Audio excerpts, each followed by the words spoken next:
내 이름은 박선자, 나이는 65입니다. 30년 넘게 나라 녹을 먹었습니다.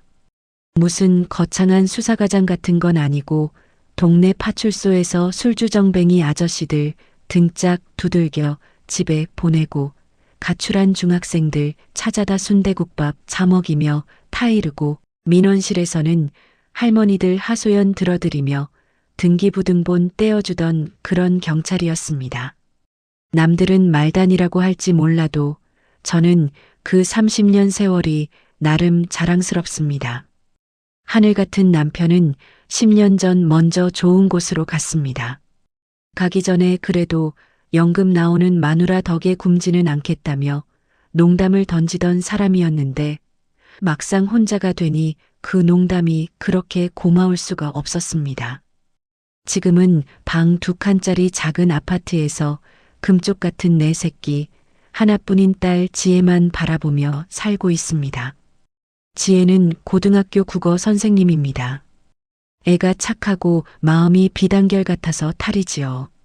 너무 고와서 쓴 물, 단물 구분을 잘 못한다는 게 흠이라면 흠입니다. 그런 내 딸 지혜가 3년 전 웬 남자를 하나 데리고 와서는 제 앞에 넙죽 무릎을 꿇었습니다. 엄마, 나 이 사람이랑 결혼할래. 그놈이 바로 내 사위 최서준입니다. 나이는 40, 훤칠한 키에 서글서글한 눈매, 거기에다 말끝마다 어머니, 어머니 하며 살랑거리는 혓바닥까지. 처음에는 저도 우리 지혜가 시집 하나는 잘 가는구나 하고 안심했습니다. 무슨 IT 스타트업 대표라는데 솔직히 나는 그게 쌀을 파는 회사인지 옷을 파는 회사인지도 잘 몰랐습니다. 그저 지혜가 좋다고 하니 제 눈에도 좋아 보였을 뿐입니다. 하지만 경찰 생활 30년 동안 얻은 재감이라는 것이 이따금씩 비상벨을 울려댔습니다. 평소에는 과일 한쪽 제 손으로 안 깎던 놈이 꼭 돈 이야기 나오기 전날에는 뜬금없이 안마기를 사들고 온다거나 명절에도 코빼기 안 비치던 놈이 아파트 담보대출 이야기를 슬쩍 꺼내기 직전에는 세상에 없는 효자인 척 구는 것이 영 마음에 걸렸습니다.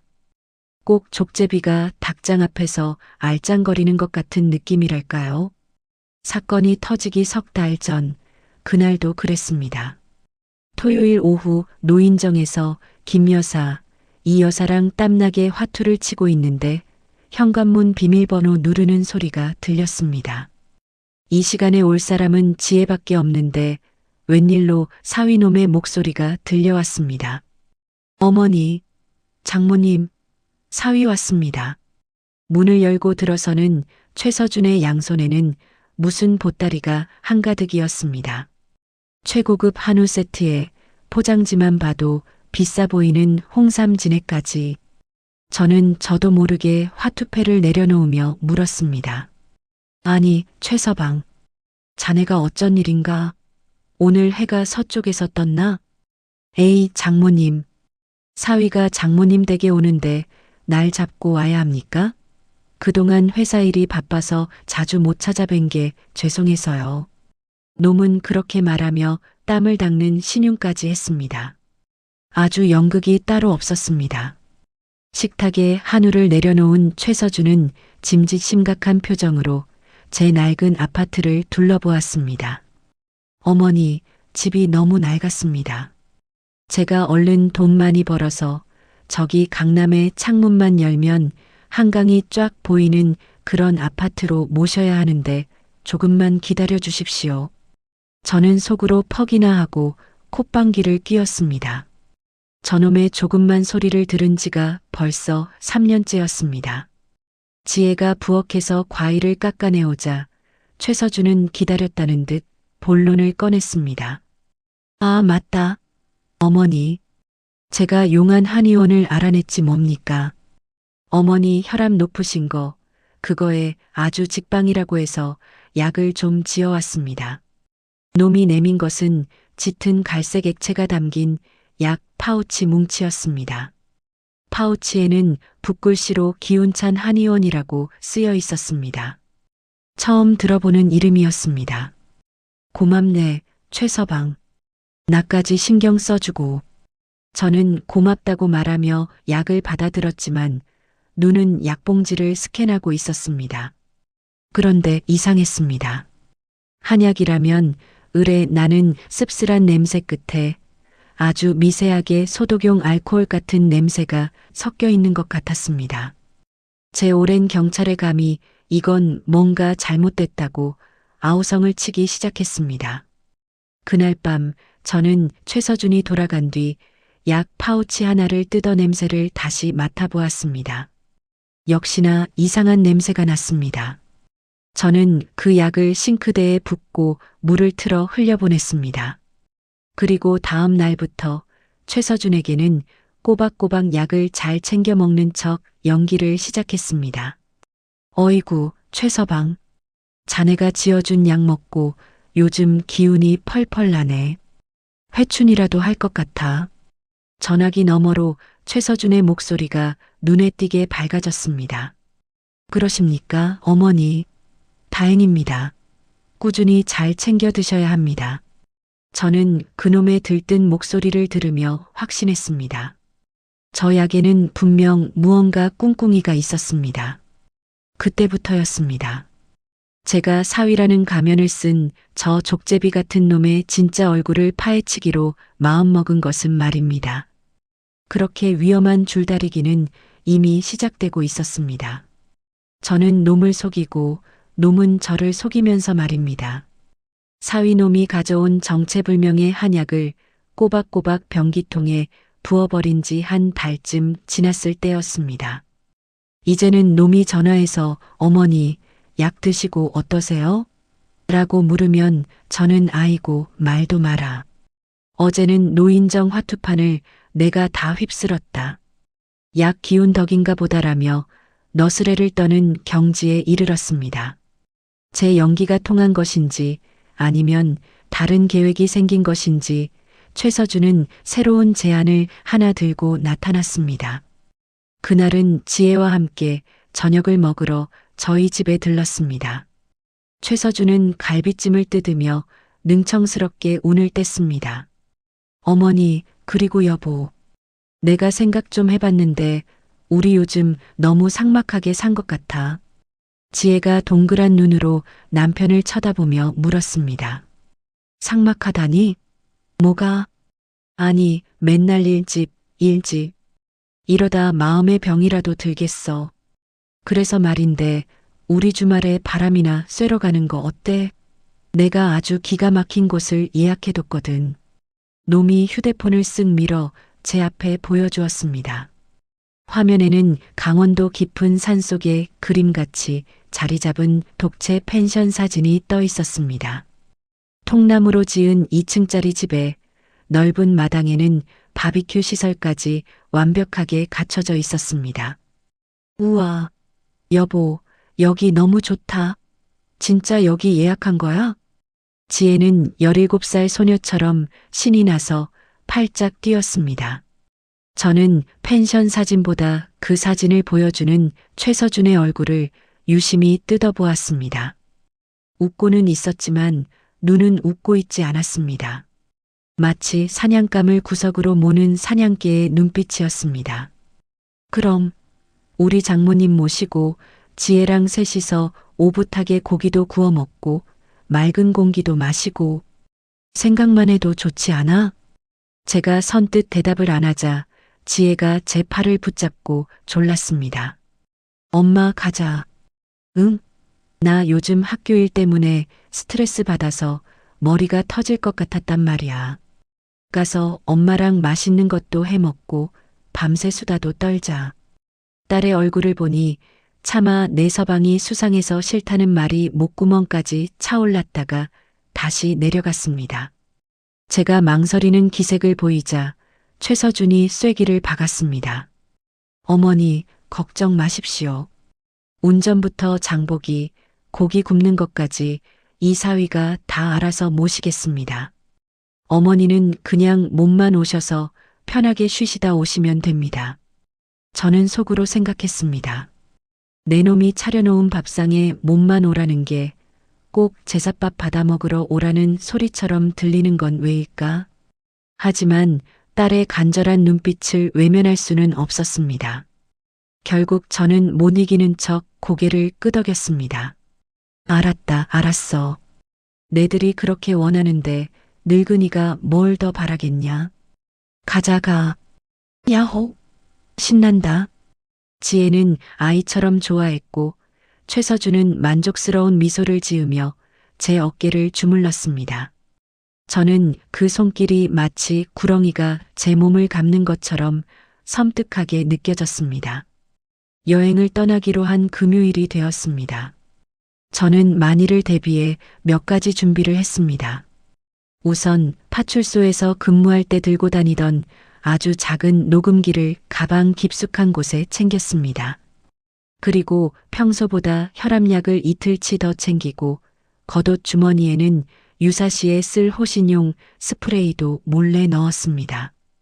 남들이 보면 유난 떤다고 하겠지만 30년 경찰 생활은 제게 설마가 역시나가 되는 순간을 너무도 많이 가르쳐 주었습니다. 오후 2시 최서준의 번쩍이는 검은색 SUV가 아파트 앞에 도착했습니다. 저는 짐을 들고 내려가며 지혜를 찾았습니다. 지혜는 아직 안 왔어? 최서준이 운전석에서 내리며 대수롭지 않게 말했습니다. 아, 장모님. 지혜한테 갑자기 일이 생겼답니다. 학교에서 무슨 긴급 회의가 소집됐다고 지금 정신이 하나도 없네요. 그래서 일단 우리 먼저 출발하고 지혜는 회의 끝나는 대로 따로 오기로 했습니다. 뭐? 회의? 갑자기? 네. 교사라는 직업이 그렇잖습니까? 저희가 이해해야죠. 일단 가시죠, 장모님. 길이 막힐지 모릅니다. 놈은 서둘러 제 짐을 트렁크에 싣고 조수석 문을 열었습니다. 저는 차에 올라타면서 심장이 쿵 하고 내려앉는 기분이 들었습니다. 딸이 갑자기 빠진 이 여행. 이제 차 안에는 저와 저 족제비 같은 놈 단둘만이 남게 되었습니다. 강원도 산골의 그 그림 같은 펜션은 이제 더 이상 휴식의 공간이 아니었습니다. 그곳은 어쩌면 저를 기다리고 있을 거대한 덫이었습니다. 차가 서울을 빠져나가 고속도로에 올라탔을 때 저는 슬쩍 떠보았습니다. 최서방, 자네 요즘 사업은 잘 되나? 최서준은 능숙하게 핸들을 돌리며 대답했습니다. 그럼요, 어머니.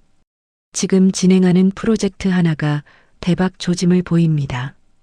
아마 올해 안에는 제가 어머니께 약속드렸던 강남 아파트 계약서에 도장 찍게 될 겁니다.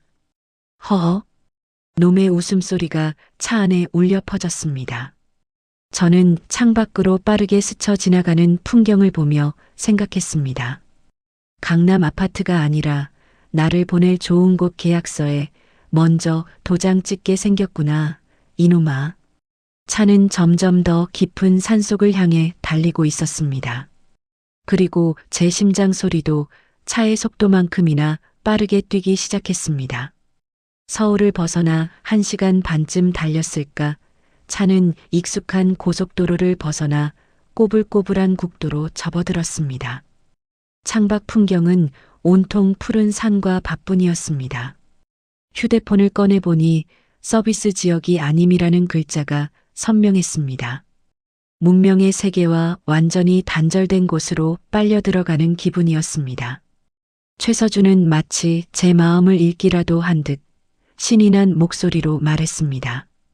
어머니, 공기 좋죠? 여기는 휴대폰도 잘 안 터집니다. 세상 시름 다 잊고 푹 쉬시다 가시라고 일부러 이런 곳으로 잡았습니다. 저는 시름이 아니라 내 숨통을 끊어놓으려고 잡은 거겠지라고 속으로 쏘아붙였습니다.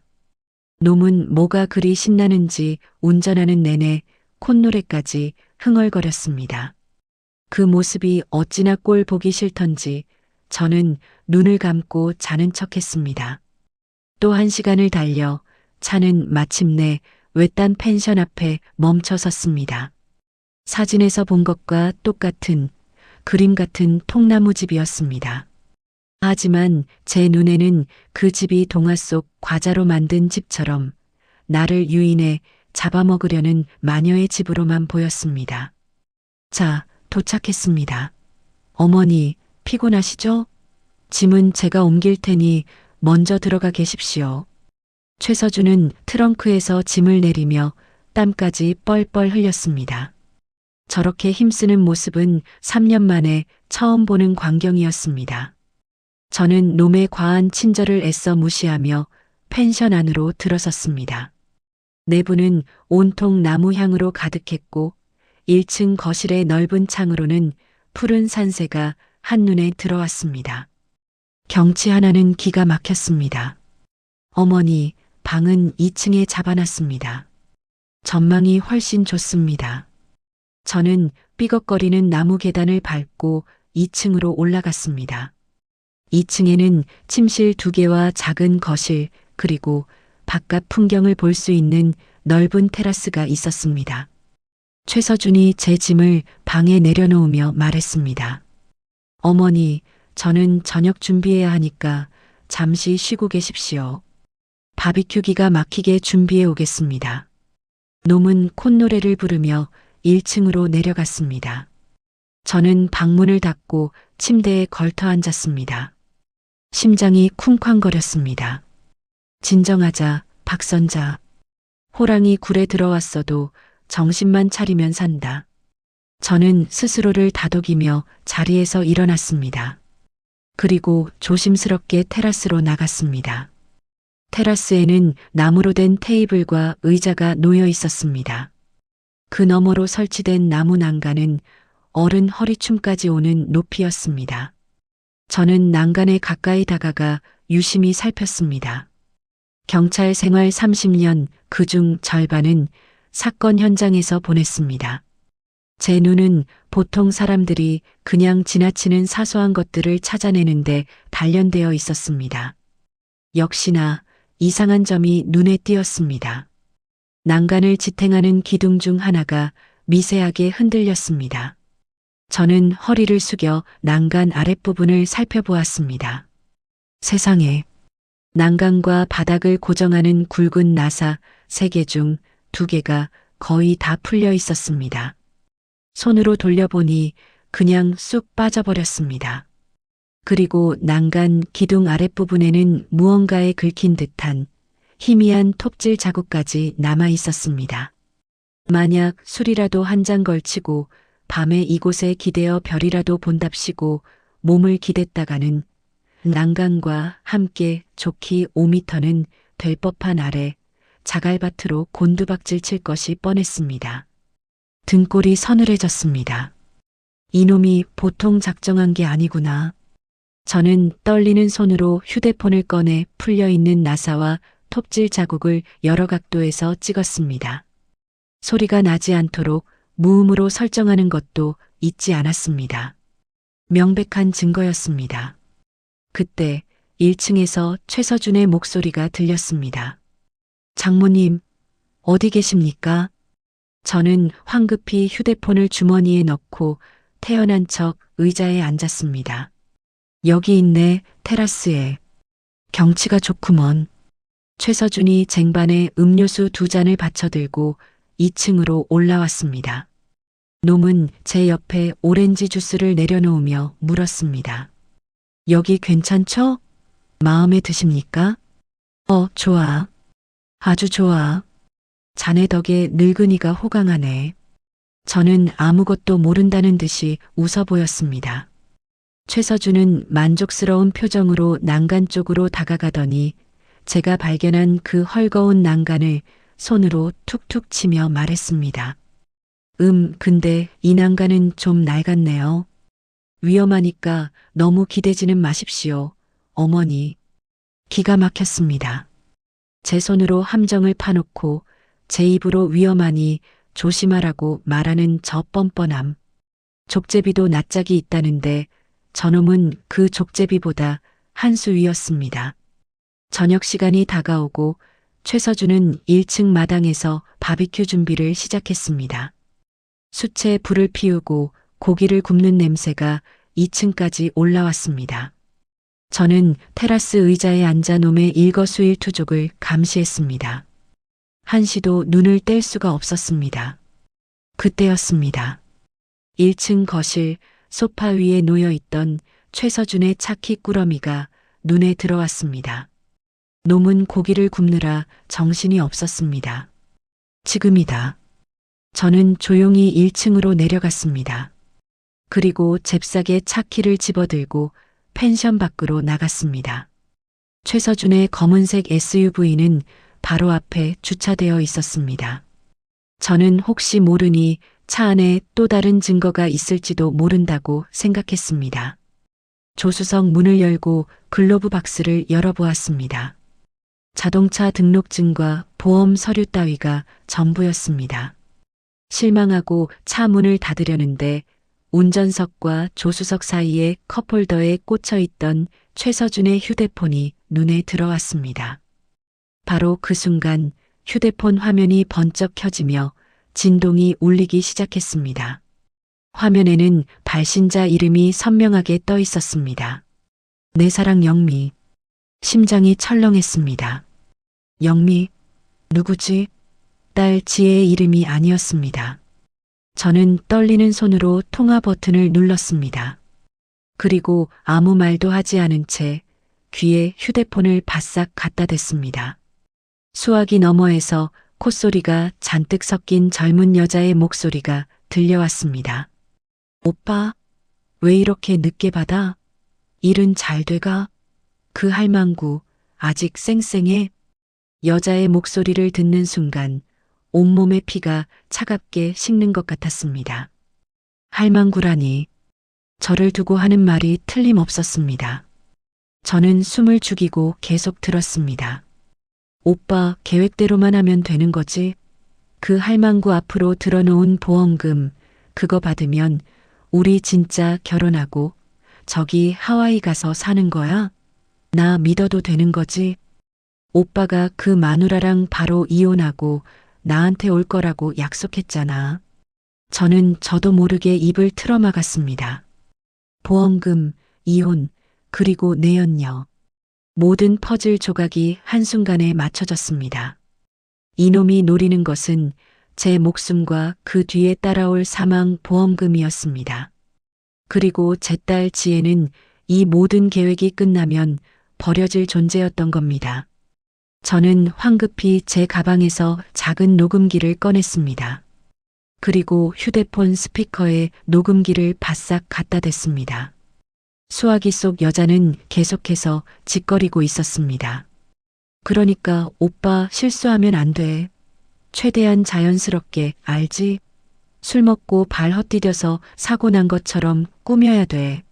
CCTV도 없는 총구석이니까 완전 범죄 싹가능이잖아. 그렇지? 오빠 사랑해.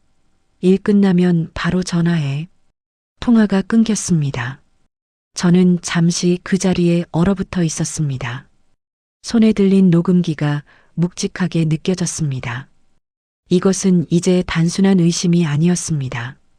제 사위놈과 그 내연녀의 목소리가 담긴 빼도 박도 못할 살인 모의의 증거였습니다.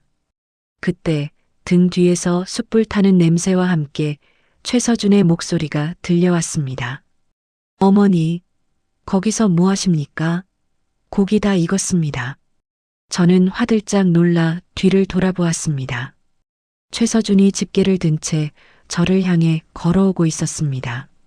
저는 아무렇지 않은 척 최대한 태연하게 웃으며 말했습니다. 그냥 바람 좀 쐬고 있었네. 고기 냄새가 여기까지 나네. 얼른 먹세. 최서준이 차려놓은 저녁상은 아주 진수성찬이었습니다. 잘 익은 삼겹살에 소시지, 버섯, 그리고 놈이 집에서 직접 담가왔다며 자랑하던 파김치까지. 술은 또 얼마나 야무지게 챙겨왔는지 소주와 맥주는 물론이고 무슨 포도주까지 아이스박스에 가득했습니다. 어머니, 많이 드십시오. 좋은 공기 마시면서 드시면 더 꿀마실 겁니다. 놈은 집게로 가장 잘 익은 삼겹살 한 점을 제 앞접시에 놓아주었습니다. 저는 그 고기를 씹으며 생각했습니다. 이놈이 내일 아침 내 시신을 발견하고 경찰에 신고할 때도 이렇게 살갑고 선량한 사위인 척 연기를 하겠지. 어머니, 술 한잔 하셔야죠. 이런 데 와서 술이 빠지면 섭섭합니다. 최서준이 소주병을 들고 제 잔을 채우려 했습니다. 저는 손으로 잔을 막으며 말했습니다. 나는 혈압약 먹어서 술은 안 되네. 자네나 많이 마시게. 에이, 어머니. 하루 정도는 괜찮습니다. 좋은 안주에 약주 한 잔은 보약입니다. 놈은 끈질기게 술을 권했습니다. 아마 저를 술에 취하게 만들어 테라스 난간에서 실족사한 것처럼 꾸미려는 속셈일 것입니다. 저는 더 이상 빼면 의심을 살 것 같아 못 이기는 척 잔을 내밀었습니다. 그럼 딱 한 잔만 받겠네. 최서준의 얼굴에 화색이 돌았습니다. 그는 제 잔에 소주를 가득 따르고 자기 잔에도 채운 뒤 잔을 높이 들었습니다. 자, 우리 장모님 오래오래 건강하시고 행복하시기를 바라며 건배. 저는 내 놈만 없으면 더 건강하고 행복할 것 같다고 속으로 되뇌며 잔을 부딪혔습니다. 그리고 소주를 마시는 척 입술만 살짝 적신 뒤 놈이 고기를 뒤집는 틈을 타 잔에 있던 술을 화단에 몰래 버렸습니다. 캬, 역시 소주는 바깥에서 먹는 게 제맛입니다. 최서준은 연거푸 술을 들이켰습니다. 저는 고기를 씹는 척하며 놈의 행동을 하나하나 지켜보았습니다.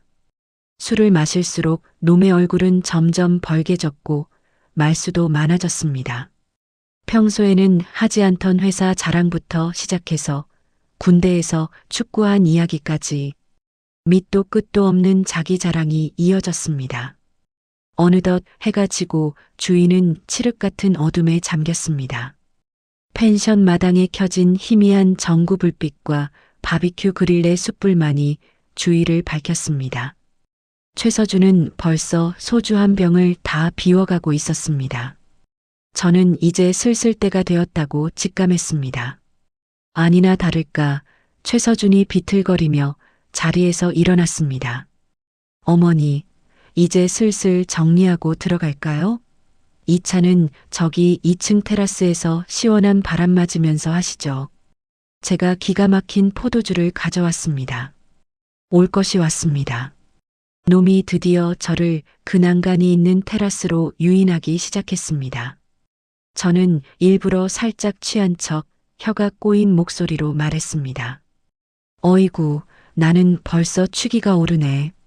그만 마셔야겠어. 에이, 그러지 마시고. 이 좋은 밤에 그냥 잘 수 있습니까? 딱 한 잔만 더 하시죠. 네. 어머니. 놈은 거의 반강제로 제 팔을 부축하며 펜션 안으로 이끌었습니다. 저는 못 이기는 척 놈에게 몸을 기댄 채 2층으로 올라갔습니다. 주머니 속에 든 호신용 스프레이와 녹음기를 다시 한번 손으로 확인했습니다. 2층 테라스는 칠흑 같은 어둠에 잠겨 있었습니다. 오직 멀리서 들려오는 이름 모를 벌레 소리만이 정적을 깨고 있었습니다.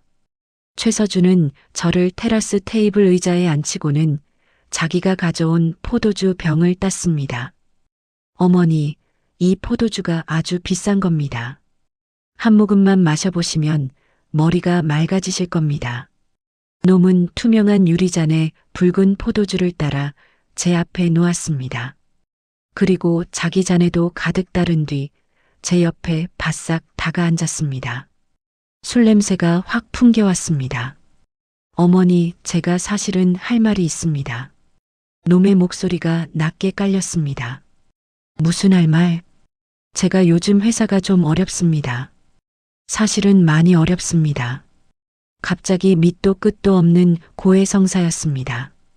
저는 아무 말 없이 놈을 쳐다보았습니다.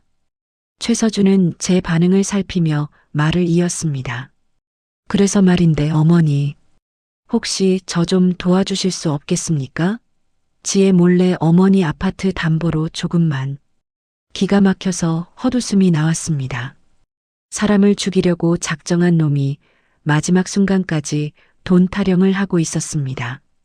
저는 놈의 작전에 한번 놀아주기로 마음먹었습니다. 얼마나 필요한데? 제 말에 최서준의 눈이 번쩍 뜨였습니다. 한 5억 정도만 있으면 회사를 살릴 수 있습니다. 그럼 제가 나중에 10억, 20억으로 갚겠습니다. 어머니, 저는 자리에서 일어나 난간 쪽으로 천천히 걸어갔습니다. 밤하늘에는 별이 총총 박혀 있었습니다. 생각 좀 해보자꾸나. 제가 난간 가까이 다가서자 최서준이 기다렸다는 듯 자리에서 일어나 제 등 뒤로 다가왔습니다. 놈의 거친 숨소리가 바로 등 뒤에서 느껴졌습니다. 어머니, 저 별 좀 보십시오. 서울에서는 절대 볼 수 없는 별입니다. 정말 아름답지 않습니까? 놈이 제 어깨에 손을 올리며 난간 쪽으로 저를 슬쩍 밀었습니다. 바로 그때였습니다. 저는 몸을 빙글 돌려 놈의 손을 뿌리치며 소리쳤습니다. 이놈, 내 놈이 사람이냐? 짐승만도 못한 놈. 제 고함 소리에 최서준의 얼굴이 순식간에 굳어졌습니다. 당황한 기색이 역력했습니다. 어머니, 갑자기 무슨 말씀이십니까? 술이 많이 취하셔. 술 취한 건 내 놈이겠지. 내가 모를 줄 알았어? 내가 이 난간에 무슨 짓을 해놨는지, 내가 내 앞으로 몰래 들어놓은 사망보험금이 얼마짜리인지, 그리고 영미라는 년하고 무슨 작당을 했는지, 내가 다 모를 줄 알았냐고. 제 입에서 영미라는 이름이 나오자 최서준의 얼굴은 하얗게 질려버렸습니다. 모든 것을 들켰다는 공포가 그의 얼굴에 고스란히 드러났습니다. 어떻게 그걸? 이제 더 이상 선량한 사위의 가면은 없었습니다. 놈의 눈빛이 순식간에 살기로 번뜩였습니다. 이런 다 들어버렸네. 이 늙은 여우 같은 게. 놈이 저를 향해 덮쳐왔습니다. 저는 재빨리 소파 옆에 있던 커다란 쿠션을 집어들어 놈의 얼굴을 향해 던졌습니다. 놈이 잠시 주춤하는 사이 저는 주머니에서 호신용 스프레이를 꺼내 뚜껑을 열었습니다. 오지 마. 더 이상 다가오면 이걸 뿌려버릴 거야. 하지만 술에 취한 데다 이성을 잃은 최서준에게 제 경고는 들리지 않았습니다. 그는 으르렁거리며 다시 저에게 달려들었습니다. 저는 조금도 망설이지 않고 놈의 얼굴을 향해 스프레이를 길게 분사했습니다. 으악, 내 눈, 내 눈. 최서준은 비명을 지르며 두 손으로 얼굴을 감쌌습니다. 저는 그 틈을 놓치지 않고 놈을 지나쳐 침실로 달려갔습니다. 그리고 문을 닫고 잠금 장치를 걸었습니다. 밖에서 최서준이 고통스러운 비명과 함께 욕설을 퍼부으며 문을 쾅쾅 두들겨댔습니다. 이 미친년아, 문 열어. 죽여버릴 거야. 저는 침대에 주저앉아 가쁘게 숨을 몰아쉬었습니다. 다리가 후들후들 떨렸습니다. 하지만 지금은 공포에 떨고 있을 시간이 아니었습니다. 이 지옥 같은 펜션에서 살아서 나가야 했습니다. 날이 밝으려면 아직 한참이나 남았습니다. 저 문 밖의 악마와 단둘이 이 길고 긴 밤을 버텨내야 했습니다. 제 손에는 놈의 범죄가 생생하게 녹음된 녹음기와 놈이 파놓은 함정의 증거 사진이 담긴 휴대폰이 쥐어져 있었습니다. 이것만 있으면 저놈을 완벽하게 끝장낼 수 있었습니다. 그러기 위해서는 반드시 살아남아야 했습니다. 밤새 뜬 눈으로 지새웠습니다. 침실 문 밖에서는 간헐적으로 최서준의 울부짖음과 문을 걷어차는 소리가 들려왔습니다. 아마 호신용 스프레이의 약효가 어지간히 독했던 모양입니다. 저는 침대 머리맡에 등을 기댄 채 놈의 목소리가 들릴 때마다 혹시 문을 부수고 들어오지 않을까 심장이 철렁 내려앉았습니다. 손에는 휴대폰과 녹음기를 부서져라 꽉 쥐고 있었습니다. 이것들이 제 목숨을 지켜줄 유일한 무기였습니다. 시간이 얼마나 흘렀을까 창문 틈으로 희미한 여명이 비쳐들기 시작했습니다. 동이 트고 있었습니다. 문 밖이 조용해졌습니다. 술에 취한 데다 스프레이까지 맞았으니 저도 모르게 거실 소파 같은 곳에 쓰러져 잠들었을지도 모릅니다. 지금이 기회다. 저는 침대에서 소리 없이 내려와 귀를 문에 바싹 갖다 댔습니다. 아무 소리도 들리지 않았습니다. 저는 조심스럽게 잠금 장치를 풀고 문고리를 아주 천천히 돌렸습니다. 삐걱 하는 작은 소리에도 심장이 멎는 것 같았습니다. 문틈으로 거실을 살폈습니다. 예상대로 최서준은 2층 거실 소파에 큰 대자로 뻗어 잠들어 있었습니다. 얼굴은 눈물과 콧물로 범벅이 되어 있었고 코 고는 소리가 요란했습니다. 저는 신발도 신지 않은 채 양말만 신고 살금살금 고양이처럼 걸어 놈을 지나쳤습니다. 1층으로 내려가는 계단을 밟을 때는 발소리가 날까봐 거의 기어가는 수준으로 내려왔습니다. 마침내 현관문 앞에 섰습니다. 손을 뻗어 문고리를 잡으려는데 식탁 위에 놓인 제 가방과 최서준의 차 키가 눈에 들어왔습니다. 저걸 그냥 두고 갈 수는 없지. 제 가방에는 지갑과 여분의 혈압약이 들어 있었습니다. 그리고 최서준의 차 키가 있으면 놈은 저를 쉽게 쫓아오지 못할 것입니다. 저는 다시 한번 숨을 죽이고 식탁으로 다가가 제 가방과 차 키를 잽싸게 낚아챘습니다. 그리고는 뒤도 돌아보지 않고 현관문을 열고 밖으로 뛰쳐나갔습니다. 새벽 공기가 폐부 깊숙이 차갑게 스며들었습니다. 저는 맨발로 차가운 흙길을 미친 듯이 달렸습니다. 어디가 길이고 어디가 숲인지도 몰랐습니다. 그저 이 지옥 같은 펜션에서 최대한 멀리 벗어나야 한다는 생각뿐이었습니다. 한참을 달리다 보니 저 멀리 아스팔트 도로가 보였습니다. 국도였습니다. 저는 헉헉거리며 도로변에 주저앉았습니다. 온몸이 땀으로 흠뻑 젖었고 양말은 흙투성이가 되어 다 찢어져 있었습니다. 손에 쥔 최서준의 차 키를 숲속 깊은 곳으로 힘껏 던져버렸습니다. 이제 놈은 차 없이 이 산골짜기에 고립된 셈입니다.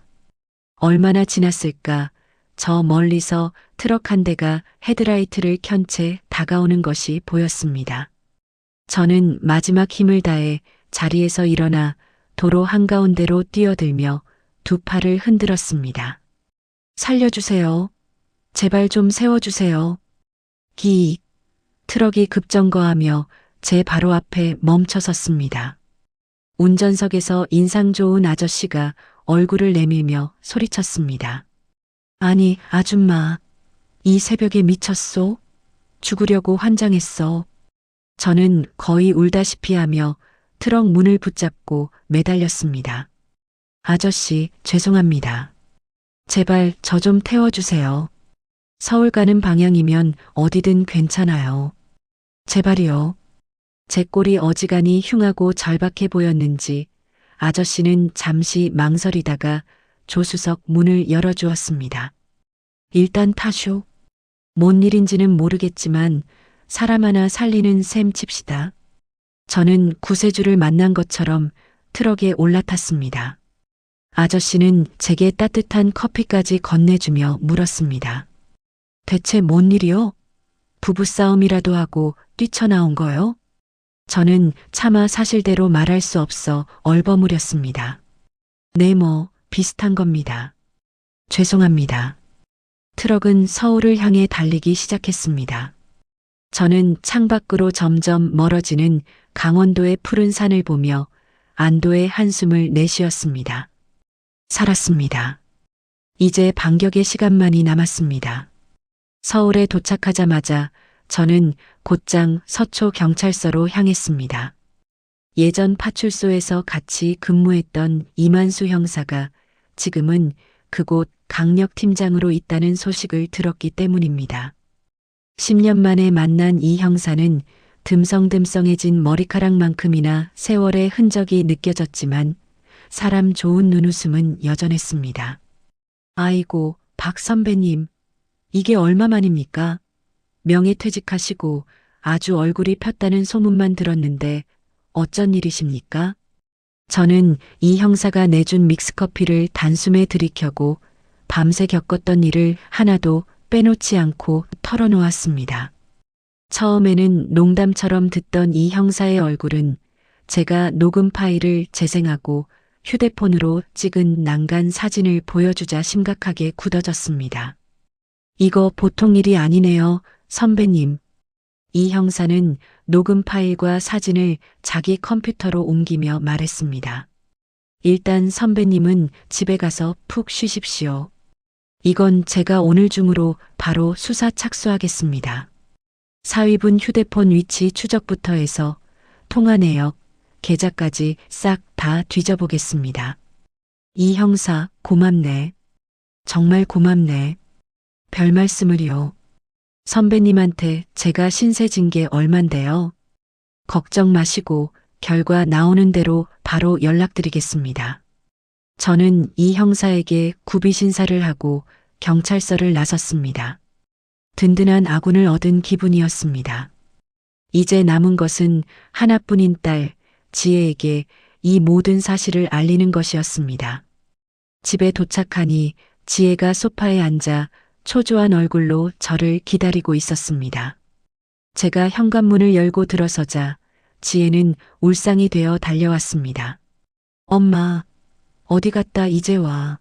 어제부터 전화는 왜 안 받고, 최서방은 또 왜 전화를 안 받는 건데, 둘이 무슨 일 있었어? 저는 지쳐서 소파에 주저앉았습니다. 그리고 최대한 침착하게, 하지만 단호하게 말했습니다. 지혜야, 잘 들어. 내 서방, 최서준은 사람이 아니야. 짐승이야. 저는 밤새 겪었던 일놈이 나를 죽이려 했던 계획, 그리고 내연녀와의 통화 내용까지 모두 털어놓았습니다. 딸이라면 제 말을 믿어주고 제 편이 되어줄 것이라고 생각했습니다. 하지만 제 예상은 처참하게 빗나갔습니다. 지혜의 얼굴은 믿음과 공감이 아닌 불신과 짜증으로 일그러졌습니다. 엄마, 지금 제정신이야? 그게 무슨 말도 안 되는 소리야. 엄마가 뭘 잘못 본 거겠지. 우리 최서방이, 그 착한 사람이 엄마를 해치려 했다고? 말도 안 돼. 말이 안 되기는. 여기 증거가 다 있어. 저는 휴대폰으로 녹음 파일을 틀어주었습니다.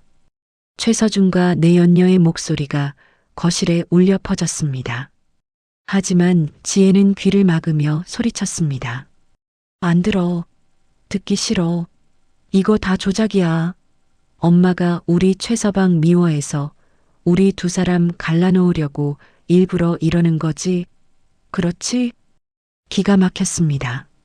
제 딸이 제 속으로 낳은 자식이 살인자의 편을 들고 있었습니다. 김지혜, 너 지금 눈에 뵈는 게 없구나. 내 서방이 내 등 뒤에서 바람 피우고 내 엄마 목숨값으로 받은 보험금으로 그년이랑 하와이로 튈 계획을 짰다는데도 그놈 감싸고더라. 거짓말. 우리 최서방은 절대 그런 사람 아니야. 엄마가 술에 취해서 헛것을 보셨거나 아니면 우리 서방을 오해한 걸 거야. 엄마 때문에 우리 가정 깨지면 엄마가 책임질 거야. 지혜는 악을 쓰며 자기 방으로 들어가 문을 쾅 닫아버렸습니다. 저는 그 자리에 망연자실 서 있었습니다. 사위놈에게 배신당한 것보다 딸에게 등을 돌려진 것이 몇 배는 더 아프고 서러웠습니다. 온몸에 힘이 쭉 빠졌습니다. 눈앞이 캄캄했습니다. 그날 오후 이 형사에게서 전화가 걸려왔습니다. 그의 목소리는 착 가라앉아 있었습니다. 선배님, 큰일 났습니다. 사위분이 지금 언론사에 제보를 했습니다. 뭐? 무슨 제보? 치매 걸린 장모가 자신을 살해범으로 몰아간다고요. 자기는 억울한 피해자라고 기자들이 지금 선배님 집 앞으로 몰려가고 있답니다. 최서준, 그놈은 제가 생각했던 것보다 훨씬 더 교활하고 악랄한 족제비였습니다. 보통 놈 같았으면 증거가 드러난 마당에 꼬리를 내리고 도망가기 바빴을 텐데 저놈은 오히려 적반하장으로 나왔습니다. 치매 걸린 장모의 망상. 기가 막힌 작전이었습니다. 세상 사람들은 진실의 증거보다 자극적인 이야기에 더 쉽게 귀를 기울이는 법이니까요. 힘없고 늙은 장모와 사회적으로 번듯한 IT 기업 대표인 사위. 둘 중 누구의 말이 더 신빙성 있게 들릴지는 불 보듯 뻔했습니다. 아파트 현관 앞은 순식간에 기자들로 아수라장이 되었습니다. 저는 창문 커튼을 치고 밖에도 나가지 못하는 신세가 되었습니다. 딩동, 딩동. 초인종 소리가 끊이질 않았습니다. 박선자 씨, 안에 계십니까? 사위분의 주장에 대해 한 말씀만 해주십시오. 정말 치매 때문에 사위분을 오해하신 겁니까? 저는 소파에 앉아 귀를 막았습니다. 방에 틀어박힌 딸 지혜는 미동도 없었습니다. 어쩌면 저 역시 딸의 눈에는 치매 걸린 망상 환자로 보일지도 모른다는 생각에 기가 막혔습니다. 그때 이 형사에게서 다시 전화가 왔습니다. 그의 목소리는 아까보다 훨씬 차분했습니다. 선배님, 너무 걱정 마십시오. 저놈이 아무리 언론 플레이를 해봤자 증거 앞에서는 장사 없습니다. 제가 밤새 다 뒤져봤습니다. 결과부터 말씀드리죠. 저는 마른 침을 삼키며 전화기에 귀를 기울였습니다. 첫째, 사위분 회사, 그거 껍데기만 남은 유령 회사입니다. 투자금 받은 걸로 코인에 손 뗐다가 쫄딱 망하고 지금 사채까지 끌어다 써서 빚이 5억이 넘습니다. 둘째, 내 사랑 영미라는 여자 신원 확보했습니다. 룸살롱 아가씨더군요. 두 사람이 하와 이행 비행기 표를 예매했다가 취소한 기록까지 찾아냈습니다. 그리고 결정적인 겁니다. 선배님. 사위놈이 한 달 전에 선배님 앞으로 사망보험을 하나 들어놨더군요. 사망 시 수익자가 본인으로 되어 있는 10억짜리 종신보험입니다. 아주 제대로 준비했더군요. 개자식이. 이 형사의 입에서 욕설이 터져 나왔습니다. 저는 눈을 질끈 감았습니다. 10억? 제 목숨값이 10억이었습니다. 이 형사, 그 보험 서류 좀 내게 보내줄 수 있나? 물론입니다. 제가 지금 바로 사진 찍어서 문자로 보내드리겠습니다. 그리고 선배님, 내일 오전 10시까지 경찰서로 다시 한번 나와주실 수 있겠습니까? 정식으로 피해자 진술 녹화해야 합니다. 그때까진 절대 집 밖에 나가지 마시고 기자들 상대도 하지 마십시오. 알겠네. 고맙네. 전화를 끊고 잠시 후 휴대폰으로 사진 몇 장이 전송되었습니다. 보험 계약서였습니다. 저는 사진을 확대해서 계약서를 꼼꼼히 읽어 내려갔습니다. 제 이름과 주민등록번호, 주소까지 정확하게 적혀 있었습니다. 그런데 계약서 하단, 계약 관계자 확인란에서 저는 숨을 멈췄습니다. 제 서명 옆에 보증인 자격으로 찍힌 이름과 도장이 선명했습니다. 보증인 김지혜, 제 딸 지혜의 이름과 도장이었습니다. 온몸의 피가 거꾸로 솟는 기분이었습니다. 최서준 그놈이 제 딸까지 자기 범죄의 공범으로 만들어버린 것이었습니다. 저는 자리에서 벌떡 일어나 지혜의 방문을 두드렸습니다. 김지혜, 문 열어. 당장 나와. 한참 만에 문이 열렸습니다. 지혜의 눈은 퉁퉁 부어 있었습니다. 왜 또 소리를 질러, 엄마. 저는 아무 말 없이 휴대폰을 지혜의 눈앞에 들이밀었습니다. 이거 봐. 이게 뭔지 설명 좀 해봐. 지혜는 휴대폰 화면에 떠 있는 보험 계약서를 한참 동안 들여다보았습니다. 그리고 자신의 이름과 도장을 확인한 순간 그녀의 얼굴이 새하얗게 질리기 시작했습니다. 이게 뭐야? 나는 이런 거에 도장 찍어준 적 없어. 정말 없어? 잘 생각해봐. 내 서방이, 아니, 그놈이 내게 도장 빌려달라고 한 적 없어? 뭐, 서류에 급하게 찍을 때가 있다면서. 제 말에 지혜의 눈동자가 심하게 흔들렸습니다. 그녀는 무언가 기억을 더듬는 듯 더듬거리며 말했습니다. 한 달쯤 전에 오빠가 회사에서 무슨 지원금 신청해야 하는데 보증인 도장이 필요하다고. 그냥 형식적인 거니까 인감도장 좀 빌려달라고 해서. 그래서. 지혜의 목소리가 점점 기어들어갔습니다. 그녀는 자신의 손으로 무슨 짓을 했는지 깨달은 듯 다리가 풀려 그 자리에 주저앉았습니다. 자신이 엄마의 사망보험금 서류에 보증인으로 도장을 찍었다는 사실. 그것은 곧 자기도 모르는 사이에 엄마를 죽이는 계획에 동참한 꼴이었습니다. 아니야. 나는 정말 몰랐어, 엄마. 지혜는 어린아이처럼 바닥에 엎드려 통곡하기 시작했습니다. 그제야 제 딸의 눈에 가려져 있던 콩깍지가 벗겨진 것이었습니다.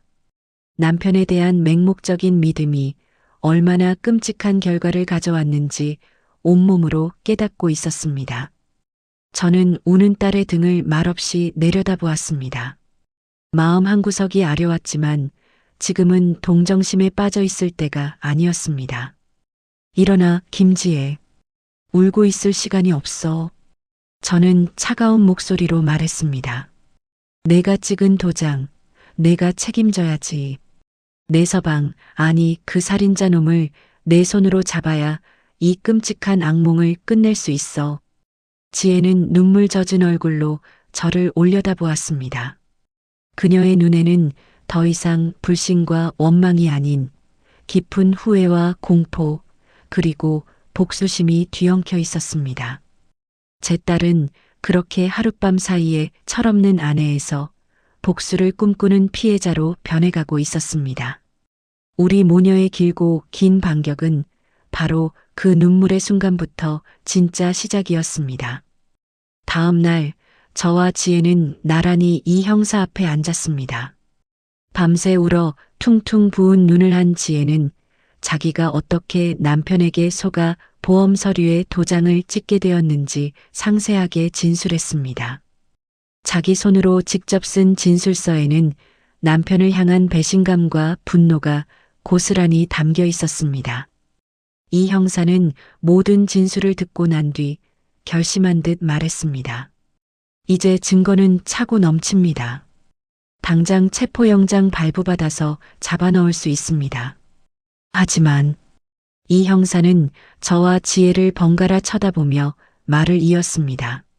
하지만 저놈 지금쯤이면 온갖 거짓말을 준비해서 빠져나갈 궁리만 하고 있을 겁니다. 아내가 사업 자금 때문에 장모님 몰래 보험을 들자고 했다. 나는 말렸는데 아내가 막무가내였다는 식으로 말이죠. 그렇게 되면 지혜 씨까지 공범으로 몰릴 수 있습니다. 아주 지저분한 싸움이 될 겁니다. 지혜의 얼굴이 다시 하얗게 질렸습니다. 이 형사의 말대로였습니다. 최서준은 자기 혼자 살기 위해서라면 아내에게 모든 죄를 뒤집어 씌우고도 남을 놈이었습니다. 그럼 어떻게 해야 하죠? 지혜가 떨리는 목소리로 묻자 제가 대신 대답했습니다. 덫을 놔야지. 아주 확실한 덫을. 제 발로 걸어 들어와 내가 범인이다라고 실토하게 만들 미끼를 던져야 돼. 이 형사와 지혜의 시선이 제게로 쏠렸습니다. 저는 제 계획을 차분하게 설명하기 시작했습니다. 그날 이후 지혜는 최서준에게 다시 연락하기 시작했습니다. 물론 모든 통화 내용은 녹음되고 이 형사에게 실시간으로 전달되었습니다. 지혜는 이 형사가 시키는 대로 완벽하게 아직도 남편을 믿는 어리석은 아내를 연기했습니다. 여보 나야. 당신 지금 어디야? 기자들 때문에 집에도 못 들어가고 이게 다 무슨 일이야? 최서준은 기다렸다는 듯이 피해자인 척 연기했습니다. 지혜야, 너 괜찮아? 장모님이 갑자기 이상해지셨어. 내가 보기엔 치매가 확실해. 나를 갑자기 죽이려고 하질 않나. 내가 바람을 피웠다고 하질 않나. 나 너무 무섭고 억울해, 지혜야. 알아, 여보. 나는 당신 믿어. 엄마가 요즘 이상하긴 했어. 미안해. 내가 당신한테 너무 미안해. 지혜의 목소리는 금방이라도 울음이 터질 것처럼 떨렸습니다. 옆에서 듣고 있던 제가 봐도 기가 막힌 연기였습니다. 우리 지혜에게 저런 연기력이 있는 줄은 꿈에도 몰랐습니다. 며칠에 걸친 통화로 최서준의 경계심이 완전히 풀렸다고 판단했을 때 저는 마지막 미끼를 던졌습니다. 바로 다가오는 제 생일이었습니다. 지혜는 최서준에게 울며불며 매달렸습니다. 여보, 다음 주가 우리 엄마 생신이잖아. 이대로 그냥 넘어가면 엄마가 정말 우리를 원수처럼 생각할 거야. 그러니까 그날 다 같이 모여서 식사하면서 오해도 풀고 용서도 빌자. 응? 내가 엄마 잘 설득해 볼게. 당신이 잘못한 게 아니라는 거 내가 옆에서 계속 말씀드릴게. 응? 제발. 최서준은 처음에는 망설이는 척했습니다. 하지만 장모의 재산을 상속받을 유일한 혈육인 아내를 자기 편으로 만들어야 한다는 계산이 섰는지 결국 못 이기는 척 제안을 받아들였습니다. 알았어, 지혜야. 내가 그렇게까지 말하는데 내가 어떻게 거절하겠어. 대신 당신이 내 옆에서 나를 지켜줘야 해. 나 정말 장모님 뵙는 거 무섭단 말이야. 걱정 마, 여보. 내가 있잖아. 사랑해. 전화가 끊기고 지혜는 그 자리에 주저앉아 헛구역질을 했습니다.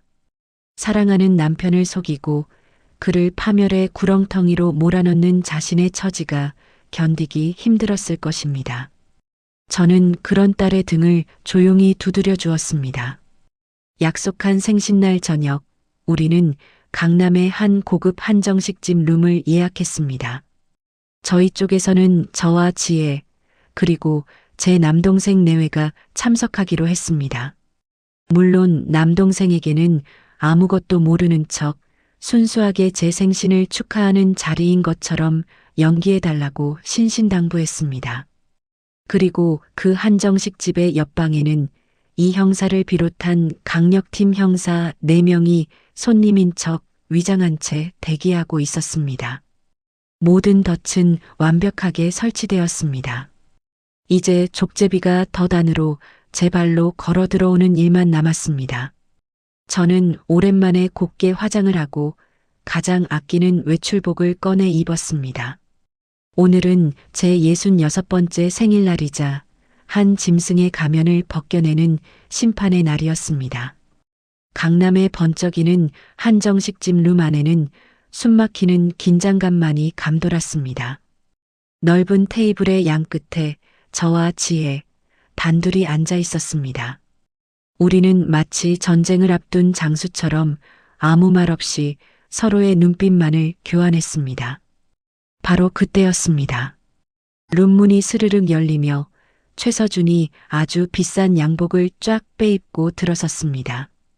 양손에는 커다란 꽃다발과 케이크 상자까지 들려 있었습니다.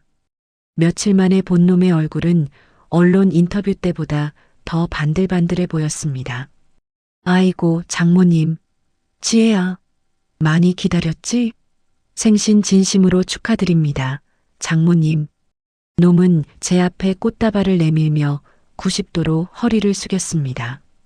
그 모습이 어찌나 가증스럽던지 저는 저도 모르게 주먹을 꽉 쥐었습니다. 지혜는 약속대로 그의 옆에 바싹 붙어 앉아 제 팔짱을 끼며 애교 섞인 투정을 부렸습니다.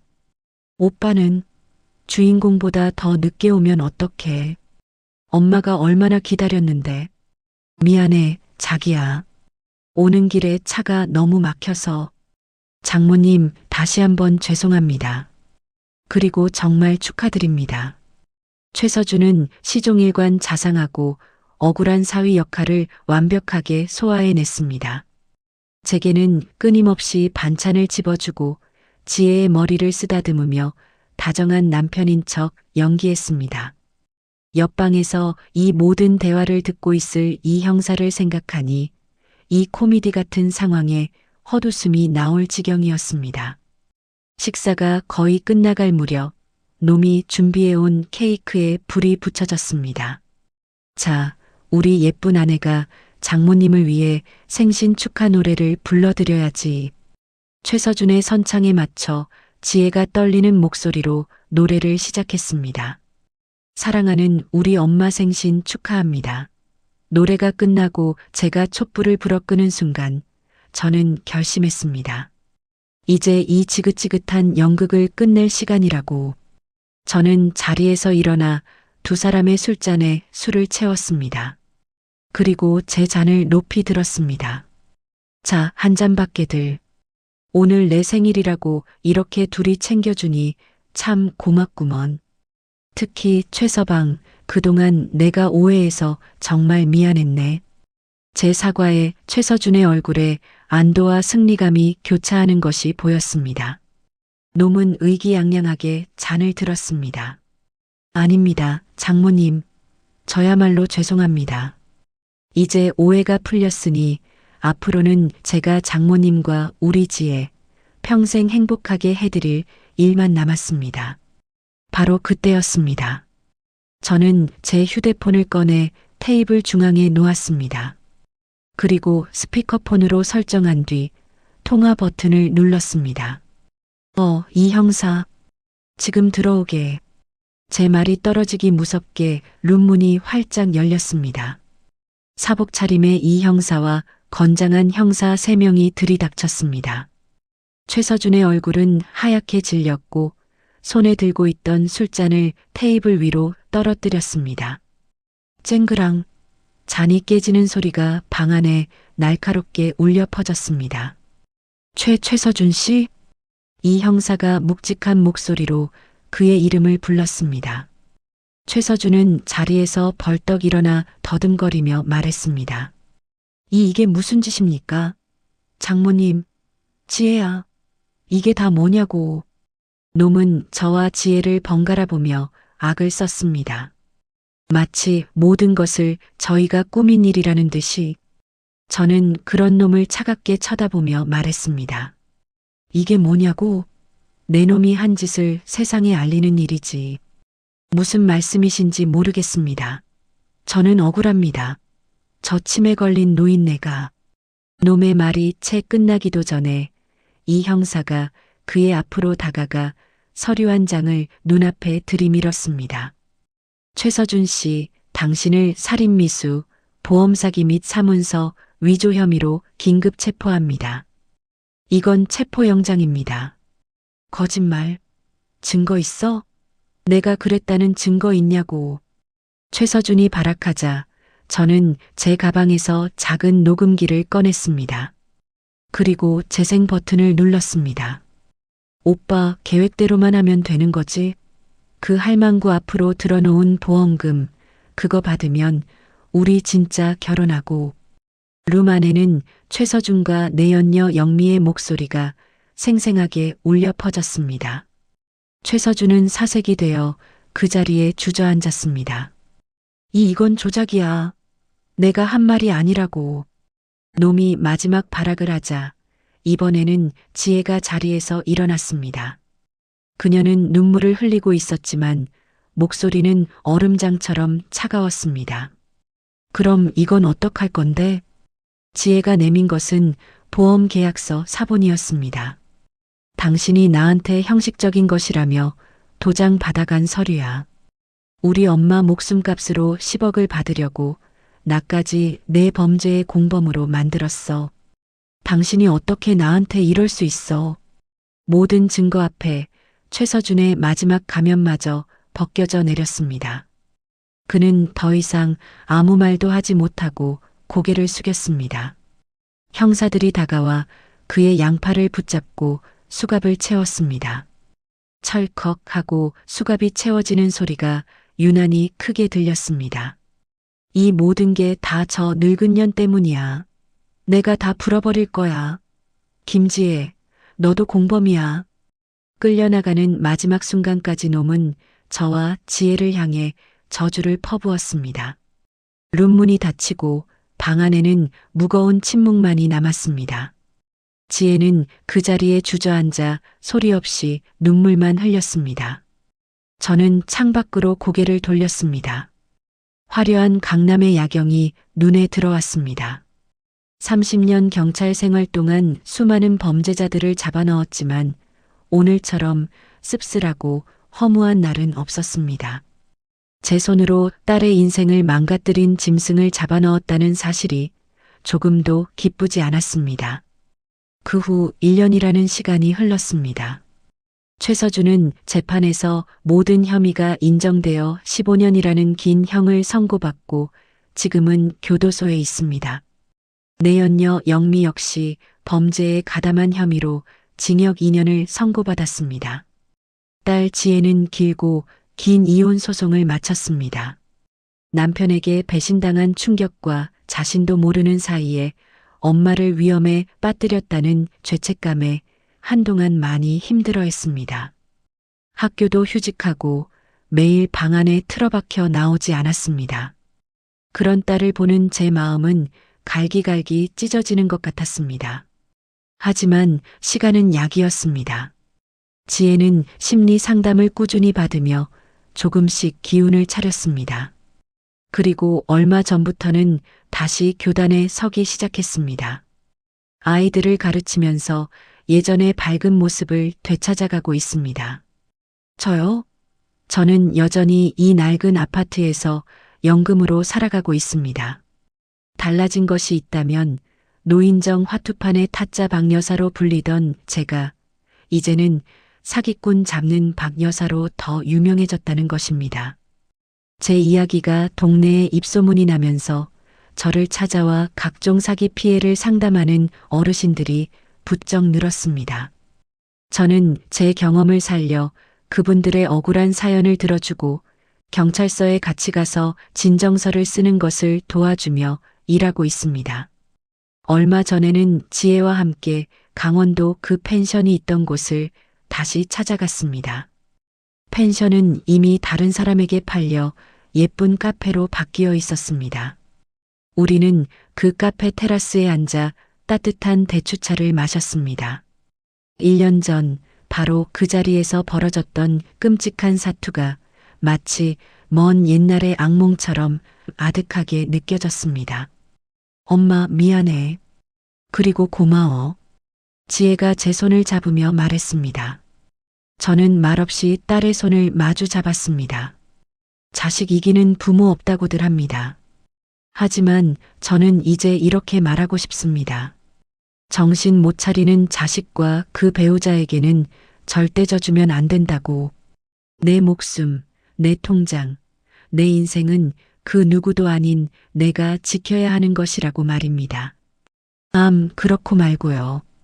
하늘은 스스로 돕는 자를 돕는다지 않습니까? 저는 오늘 저녁에도 노인정 친구들과 모여 앉아 보이스피싱 예방 교육이라도 한번 열어볼까 합니다. 늙었다고 가만히 앉아 당하고만 있을 수는 없으니까요. 지금까지 이야기를 들어주셔서 감사합니다. 그녀의 인생 이야기 좋아요랑 구독하기, 댓글, 알람 설정 해주세요. 그녀의 인생 이야기는 계속됩니다.